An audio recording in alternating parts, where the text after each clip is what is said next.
Hello everyone, मैं हूं शिता और आप देख रहे हैं स्टडी कॉमर्स। इस वीडियो में हम डिस्कस करेंगे ऑडिटिंग से रिलेटेड एमसीक्यूज पार्ट सेकंड। तो चलिए शुरू करते हैं। सबसे पहला क्वेश्चन है कॉस्ट ऑडिट मींस। ऑप्शंस हैं audit bye a cost accountant, audit of cost accounts, auditing the cost of goods purchased या नन ऑफ दीज। तो अगर हम ऑडिट की बात करें फाइनेंशियल अकाउंटिंग के रेफरेंस में, तो यहाँ पर क्या किया जाता है, examination of books of accounts, ताकि हम ये जान सकें कि जो भी फाइनेंशियल स्टेटमेंट्स बनाए गए हैं, पीएल अकाउंट है, बैलेंस शीट है, ये सभी true and fair view depict कर रहे हैं या नहीं बिजनेस के बारे में। जो भी प्रोसीजर्स हैं, जो भी स्टैट्यूटरी रिक्वायरमेंट्स हैं, उनको ध्यान में रखते हुए अकाउंट्स को बनाया गया है या नहीं, ये फाइनेंशियल ऑडिट में हम देखते हैं। कॉस्ट ऑडिट क्यों किया जा रहा है, ये देखने के लिए कि जो कॉस्ट अकाउंट्स बनाए गए हैं, for example statement of cost हो सकता है या कॉस्ट रिपोर्ट्स हो सकती हैं, इनको क्या किया जाता है, वेरीफाई किया जाता है इन कॉस्ट ऑडिट। जो भी स्टेटमेंट ऑफ कॉस्ट या कॉस्ट रिपोर्ट हैं, बेसिकली जो कॉस्ट अकाउंट्स हैं, उनको वेरीफाई किया जाता है इन कॉस्ट ऑडिट, ये जानने के लिए कि जो भी प्रिंसिपल्स हैं, प्लान्स हैं, पॉलिसीज़ हैं, उन्हीं के बेस पर इनको प्रिपेयर किया गया है या नहीं। इसके अलावा हम ये भी कह सकते हैं कि जो एरर्स हैं या फ्रॉड हैं, इनको डिटेक्ट करने के लिए भी हम कॉस्ट ऑडिट करते हैं। कॉस्ट ऑडिट में क्या किया जा रहा है, ऑडिट ऑफ कॉस्ट अकाउंट्स। तो यहाँ पर ऑप्शन बी करेक्ट होगा, audit of cost accounts. Next question है which of the following is not an objective of auditing. पहला है डिटेक्शन ऑफ एरर्स, दूसरा है वेरिफिकेशन ऑफ अकाउंट्स, तीसरा है पनिशमेंट ऑफ फ्रॉड्स और चौथा है प्रिवेंशन ऑफ फ्रॉड्स। तो यहाँ पर देखिए ऑप्शन सी करेक्ट होगा। पनिशमेंट ऑफ फ्रॉड ऑडिटिंग का ऑब्जेक्टिव नहीं है। जब ऑडिटर ऑडिट करता है तो वो एरर्स को ढूंढता है, फ्रॉड्स को ढूंढता है, उनको डिटेक्ट करता है, फिर क्या करता है, उनको कैसे प्रिवेंट करना है ये सजेस्ट करता है। इसके अलावा अकाउंट्स का वेरिफिकेशन करना तो ऑडिटिंग का मेन ऑब्जेक्टिव है। जो भी अकाउंट्स बनाए गए हैं वो as per accounting principles, policies, plans, जो स्टैट्यूटरी रिक्वायरमेंट्स हैं, उनको ध्यान में रख के बनाए गए हैं या नहीं, प्लस वो true and fair view business बता रहे हैं कि नहीं, ये ऑडिटिंग में देखा जाता है। लेकिन फ्रॉड के पनिशमेंट देने का काम ऑडिटिंग के अंडर में नहीं आता है। यानी ऑडिटर फ्रॉड्स को डिटेक्ट करेगा, उनको कैसे प्रिवेंट करना है ये बताएगा, अपनी रिपोर्ट में सजेशंस देगा, लेकिन उसके लिए पनिशमेंट नहीं दे सकता। ये काम किसका है, जो कंसर्न्ड पार्टी होगी जिसने ऑडिट कराया है, ये उसके डिसीजन पर है कि वो क्या करती है। जो फ्रॉड है या जिन्होंने फ्रॉड किया है उनको किस तरीके से पनिशमेंट दिया जाता है, इसके लिए भी सिस्टम है। उस सिस्टम के बेस पे किस तरीके से पनिशमेंट दिया जाएगा, ये कंसर्न पार्टी देखेगी। नेक्स्ट क्वेश्चन है the word audire means to tell, to hear, to discuss या टू शो। तो देखिए जो वर्ड है ऑडिट, ये आया है लैटिन वर्ड से। कौन से लैटिन वर्ड से, ऑडायर से। और ऑडायर का मतलब होता है टू हियर। पुराने ज़माने में क्या होता था कि जब ट्रेडर को ये लगता था कि कुछ फ्रॉड है, तो उस केस में वो बुक्स ऑफ अकाउंट्स के फ्रॉड को जानने के लिए किसी पर्सन को अपॉइंट करता था, जो अकाउंट्स को सुनता था और फिर ये बताता था अपनी समझ से कि क्या इसमें कोई फ्रॉड है या एरर है या नहीं है। दैट मीन्स कि वो पर्सन क्या करता था, अकाउंट्स को सुन करके अपना ओपिनियन देता था about the correctness of the accounts. फिर 1494 में आया double entry system. Double entry system के टाइम पर क्या हुआ, डबल एंट्री सिस्टम ने ये बताया भाई कि बुक्स को हम कैसे रखेंगे, प्लस ऑडिटर की क्या ड्यूटीज या रिस्पॉन्सिबिलिटीज होंगी। स्टार्टिंग में देखिए ट्रांजैक्शंस जनरली कैश में होता था, तो ऑडिट किस तरीके की होती थी, कैश की ऑडिट की जाती थी, क्योंकि ज़्यादातर ट्रांजैक्शंस क्या होते थे, कैश में होते थे और नंबर ऑफ ट्रांजैक्शंस भी ज़्यादा नहीं थे। ऑडिटर की जो ड्यूटीज़ हैं या रिस्पॉन्सिबिलिटीज़ हैं, इसमें टाइम टू टाइम चेंजेस आए हैं। आज के टाइम में सिर्फ कैश ऑडिट नहीं होता, बल्कि ये देखा जाता है कि बुक्स ऑफ अकाउंट्स जो हैं वो ट्रू एंड फेयर व्यू बता रहे हैं कि नहीं कंसर्न का।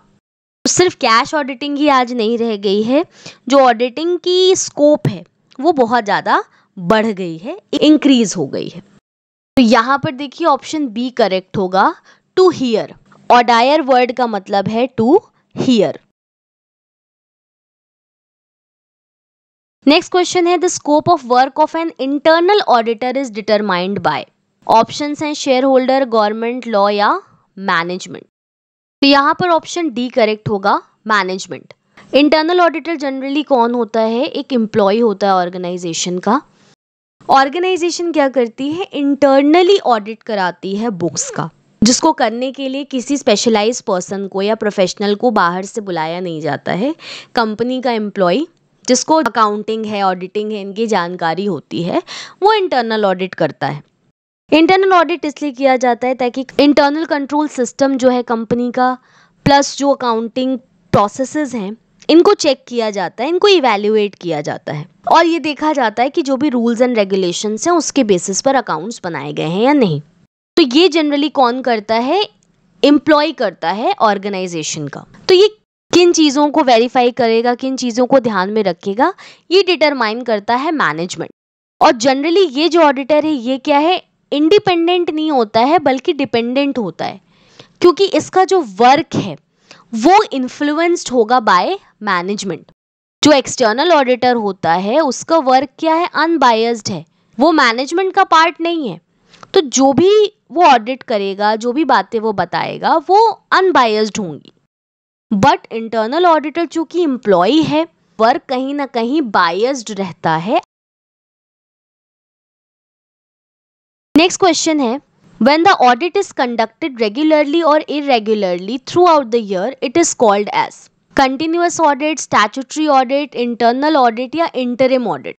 तो यहाँ पर देखिए ऑप्शन ए करेक्ट होगा, कंटिन्यूअस ऑडिट। कंटिन्यूअस ऑडिट क्या है? एक ऑनगोइंग प्रोसेस है जिसमें जो भी फाइनेंशियल डेटा है उनको हम एनालाइज करते हैं रियल टाइम में throughout the year. Continuous audit क्या है? ये ऑनगोइंग, हमेशा चलते रहने वाला एक इंटरनल रिव्यू है of the working of the organisation. Continuous audit से क्या फ़ायदा होगा कि अर्ली स्टेज पर अगर कोई एरर्स वगैरह होंगे तो उनको हम डिटेक्ट कर सकते हैं और एप्रोप्रिएट एक्शन ले सकते हैं उनको सॉल्व करने के लिए। जिन कंपनीज के ट्रांजैक्शंस बहुत ज़्यादा होते हैं जनरली वो कंटिन्यूअस ऑडिट करती हैं।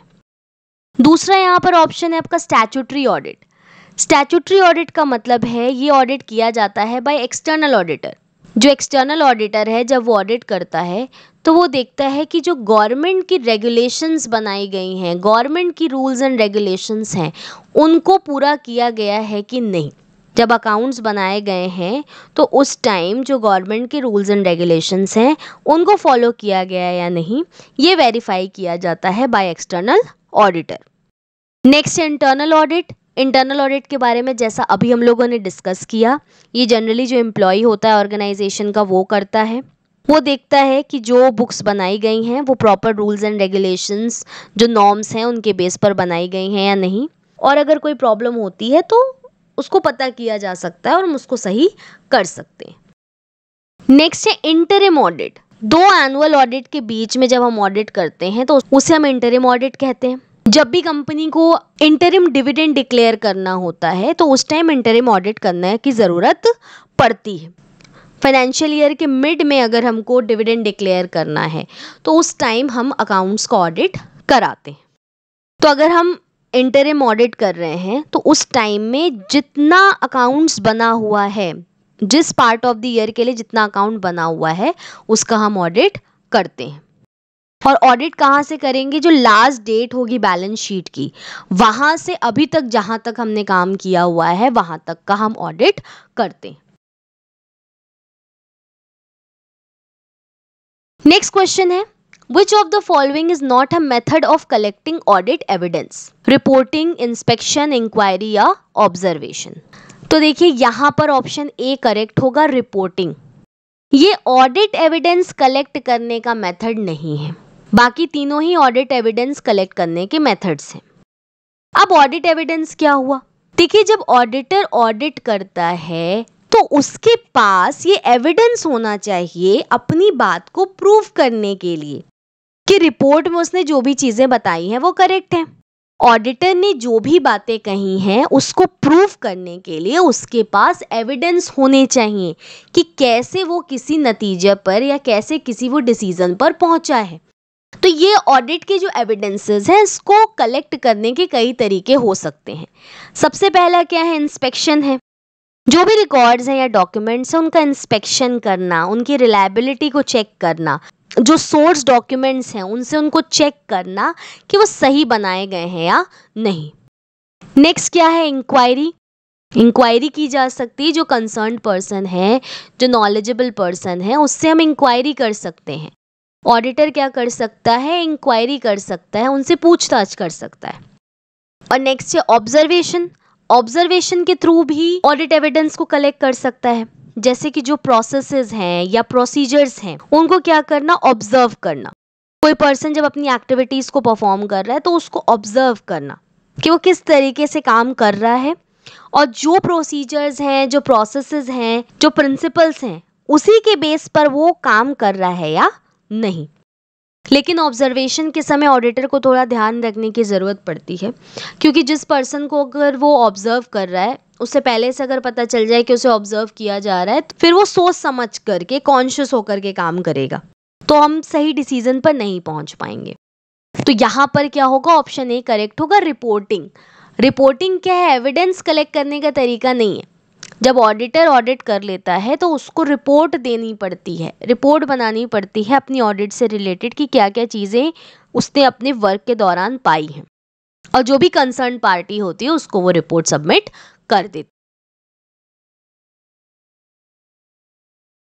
नेक्स्ट क्वेश्चन है, which of the following is not a reason for a fraud. पहला है एब्सेंस ऑफ इंटरनल कंट्रोल, दूसरा है overstatement of stock, third है misappropriation of cash and goods, और फोर्थ है keeping voucher for monetary transactions. तो सबसे पहला देखिए, absence of internal control. Internal control क्या होता है, तो इंटरनल कंट्रोल एक सिस्टम है जो मैनेजमेंट एस्टैब्लिश करता है, मैनेजमेंट बनाता है ताकि जो वर्क है मैनेजमेंट का वो इफेक्टिवली और एफिशिएंटली किया जा सके। यानी इंटरनल कंट्रोल क्या है, इंटरनल कंट्रोल ऑर्गेनाइजेशन का प्लान होता है और किस तरीके से जो भी सिस्टम है वो कोऑर्डिनेट करेंगे, किस तरीके से मैनेजमेंट अपने ऑब्जेक्टिव्स को अचीव करेगा, ये सारी चीज़ें इसके अंडर में आती हैं। तो अगर इंटरनल कंट्रोल सिस्टम नहीं है तो उस केस में फ्रॉड करना आसान हो जाएगा। अगर मैनेजमेंट की कोई प्रॉपर प्लान्स नहीं है, जितनी भी एक्टिविटीज़ की जा रही हैं वो कोऑर्डिनेटेड नहीं है, कोऑर्डिनेटेड सिस्टम नहीं है, कोई कंट्रोल सिस्टम नहीं है, फॉर एग्जाम्पल स्टैंडर्ड्स नहीं सेट किए गए हैं, तो ऐसी सिचुएशन में फ्रॉड करना आसान बन जाता है। नेक्स्ट है overstatement of stock. Over statement of stock का मतलब क्या है कि रिकॉर्ड्स दिखा रहे हैं कि जो इन्वेंट्री है वो बहुत ज़्यादा है, इन्वेंट्री ज़्यादा होल्ड किया गया है, जबकि एक्चुअली में उतना होल्ड नहीं किया गया है। दैट मीन्स हम ज़्यादा स्टॉक दिखा रहे हैं, जितना हम एक्चुअली स्टॉक होल्ड कर रहे हैं उससे कहीं ज़्यादा स्टॉक हम दिखा रहे हैं अपने रिकॉर्ड्स में। ये जनरली क्यों होता है, मान लीजिए फ्रॉड हो गया या डैमेज हो गया स्टॉक को, या हमने गलत काउंटिंग किया, या कोई और एरर्स भी हो सकते हैं जिनकी वजह से ओवर स्टेटमेंट हो गया है स्टॉक का। नेक्स्ट है misappropriation of cash and goods. जैसे कैश रिसीव हुआ और हमने उसको अकाउंट में शो ही नहीं किया, तो ये मिस एप्रोप्रिएशन है कैश का।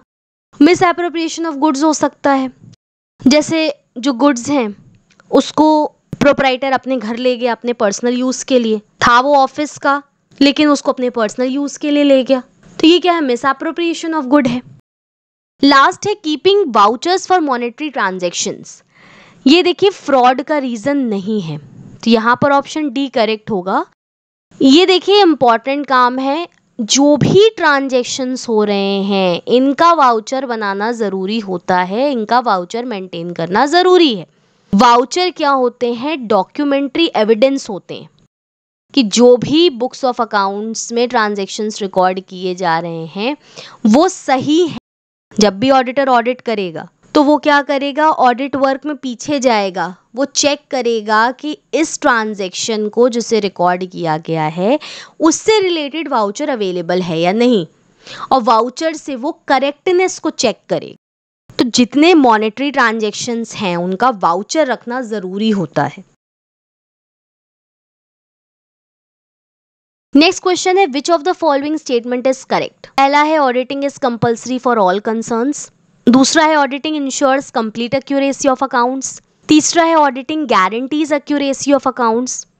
या फिर fourth auditing does not guarantee accuracy of accounts. तो देखिए यहाँ पर ऑप्शन डी करेक्ट होगा, auditing does not guarantee accuracy of accounts. जो ऑडिटर है वो क्या करता है, इंस्पेक्ट करता है बुक्स को जो उसको दिए गए हैं। अब कुछ ऐसे एरर्स या फ्रॉड्स हो सकते हैं जो डिटेक्ट ना हो पाए, तो ऑडिटर हमेशा सस्पिशन में काम नहीं करता है कि जिनके साथ वो काम कर रहा है वो उसको झूठ ही बता रहे होंगे। अगर कहीं उसको कोई प्रॉब्लम नजर आती है तो वहां पर वो बहुत ज्यादा ध्यान देता है, लेकिन जरूरी नहीं है कि हर एरर या फ्रॉड वो डिटेक्ट ही कर पाए। तो ऑडिटिंग कभी भी गारंटी नहीं करता है कि अकाउंट्स एक्यूरेट हैं। इसके अलावा अगर हम कंपल्सन की बात करें तो कंपनी के लिए कंपल्सरी होता है कि वो ऑडिटिंग कराए, बाकी सोल प्रोप्राइटर पार्टनरशिप ये इन लोगों के डिसीजन पर है। नेक्स्ट क्वेश्चन है the process that entails a proper and rational distribution of work between the members of the staff of organisation is called internal audit, internal check, internal evaluation या internal management. तो देखिए इसका answer होगा option B, internal check. Previous video में जो इसका part 1 था उसमें हमने पढ़ा था इंटरनल कंट्रोल एक ब्रॉडर टर्म है, इसी के अंडर में आते हैं इंटरनल ऑडिट और इंटरनल चेक। इंटरनल कंट्रोल क्या है, ऑर्गेनाइजेशन का एक ओवरऑल सिस्टम है, प्लान है कि किस तरीके से ऑर्गेनाइजेशन वर्क करेगी। इंटरनल चेक का मतलब क्या है, इंटरनल चेक में जो भी वर्क है किसी एक पर्सन को पूरा काम देने के बजाय जो वर्क है उसको मेंबर्स में या स्टाफ में डिवाइड कर दिया जाता है और इस तरीके से डिवीजन किया जाता है कि एक का वर्क दूसरा चेक कर सके। जैसे 3 लोग हैं, ए है, बी है और सी है। इनमें हमने वर्क को इस तरह से डिवाइड किया कि जहां ए का वर्क खत्म होगा वहीं से बी का काम शुरू होगा। तो बी जब अपना काम शुरू करेगा तो वो पहले चेक करेगा कि ए ने क्या काम किया है और अगर कोई एरर होगा या कोई प्रॉब्लम्स होंगी तो वहीं के वहीं डिटेक्ट हो जाएंगी। अगर इंटरनल चेक नहीं होगा तो क्या होगा कि ये जो एरर है वो डिटेक्ट कब होगा, जब एंड में ऑडिट होगा। लेकिन इंटरनल चेक के सिस्टम की वजह से क्या हो रहा है कि एक का काम दूसरा चेक कर पा रहा है।